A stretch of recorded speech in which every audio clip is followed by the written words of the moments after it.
Hare Krishna. ओम ज्ञानतिमिरन्धस्य ज्ञानाञ्जनशलाकया चक्षुरुन्मिलितं येन तस्मै श्रीगुरवे नमः।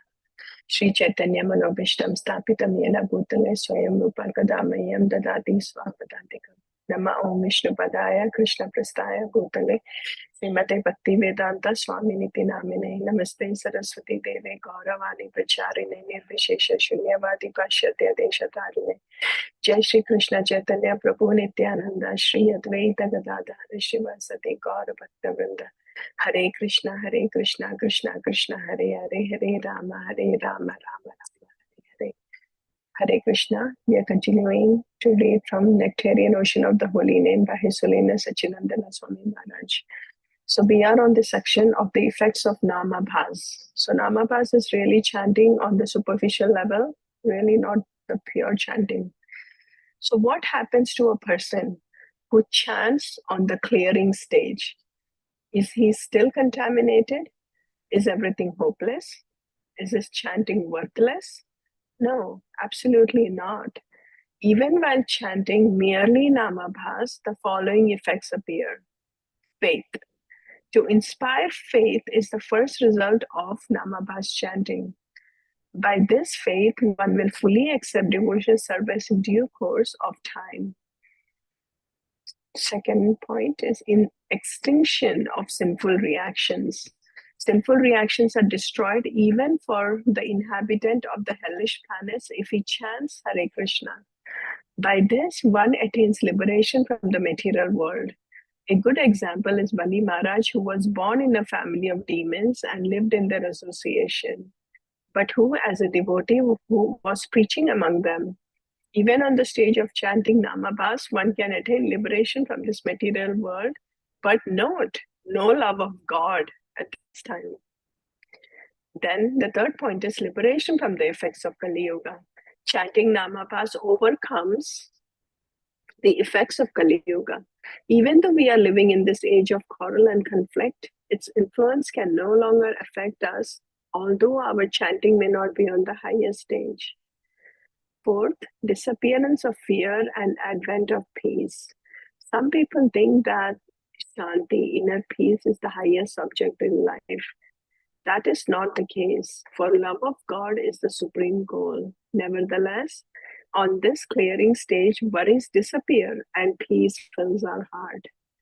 Number 5, protection from the influence of ghosts and adverse planets. Even if not chanting on the Shuddha Nama stage, one is guarded against the sway of ghosts and similar phenomena. 6, attaining the 4 goals of life, Purushartha, the 4 goals of life offered by the Vedas: religiosity, economic development, sense gratification, and liberation can be obtained by chanting on the Namabha stage. Number 7 is spiritual bliss.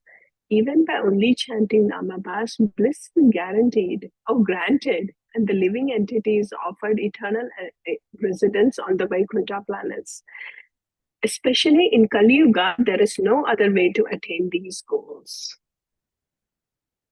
Briefly, everything is contained in the holy name. This is the reason why chanting Namabhas is considered even more important than the study of the Vedas and visiting the holy places.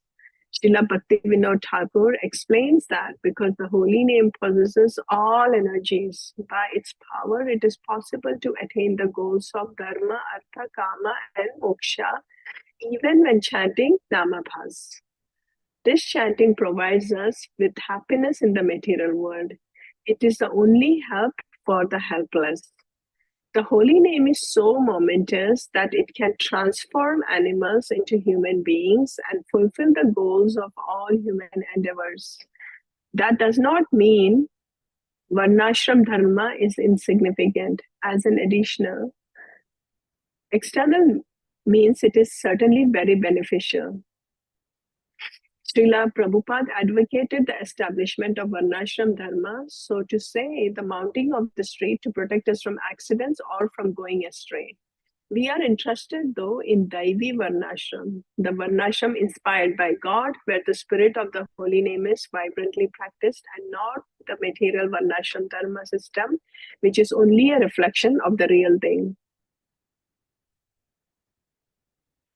Divisions of Namabhas, unintentional chanting.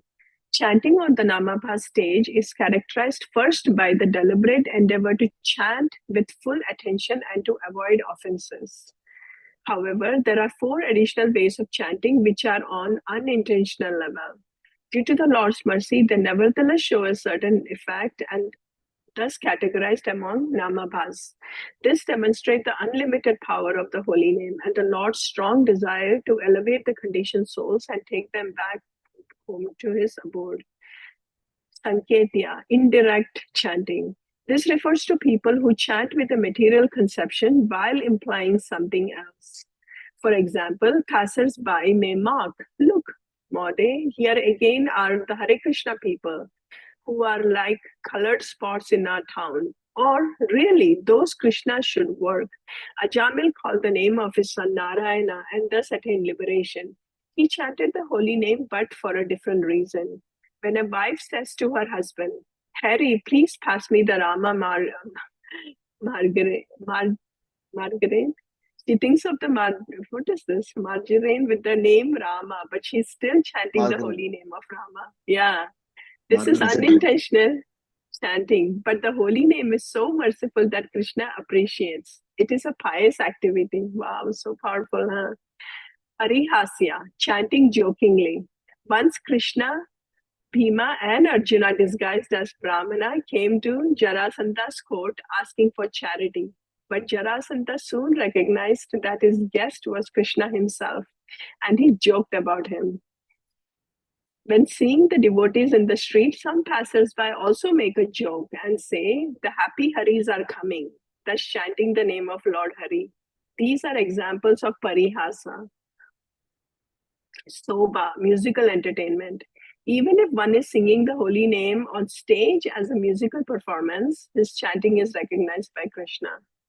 Fourth, helana, indifference or contempt. This kind of namabhas is sometimes found when devotees are chanting inattentively while performing other activities. It also means to exclaim the holy name as an act of derision. A striking example is Shishupal, who insulted Krishna before the Rajasuya sacrifice. This Krishna is a coward. Learned authorities, however, consider Shishupal reproaches as indirect glorification of Krishna because besides the intention of deriding him, the Sanskrit words used by Shishupal can be also interpreted in a way that praises Krishna. Okay, I think we can end here. So this section was really focusing on Namabhas. Namabhas is where we are not in the pure stage yet. It is clearing, right? We have the intention that we have to be chanting in the pure thing, but we are not there yet. I think we can all relate to that. So that is a Namabha stage. But did you see though how still it is so effective? It still gets rid of the sinful reaction. It still lowers all the effects of the Kali Yuga. It also gives happiness. It gives a lot of the things, right? Dharma, Artha, Kama, Moksha.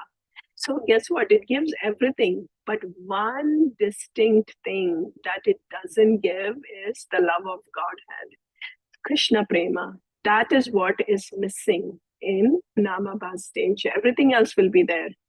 So that's where the devotees have to really, we are all inspired, right? To move slowly from the stage of Namabhas to go on to Shuddhanam.